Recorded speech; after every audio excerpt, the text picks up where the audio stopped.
Hello guys, আসসালামু আলাইকুম। Tilapia মাছ আমি কীভাবে রান্না করি সেটা আপনাদের দেখাবো। মাছটা ধুয়ে কুটে পরিষ্কার করে নিলাম, মশলা মাখিয়ে নিলাম,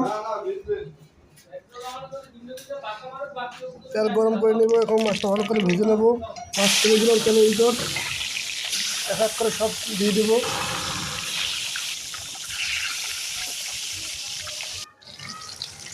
দিয়ে সুন্দরভাবে ভেজে নিলাম। আমার মাছ ভাজা সব শেষ। এখন আমি এই মাছটাকে ভুনা করে নেব।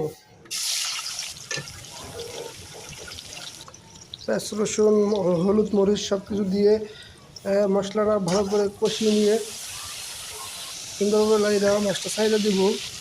মাছটা দিয়ে পরিমাণ মতো পানি দিয়ে দেবো।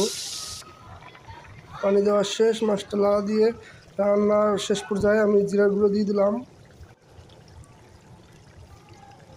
আমার রান্না শেষ।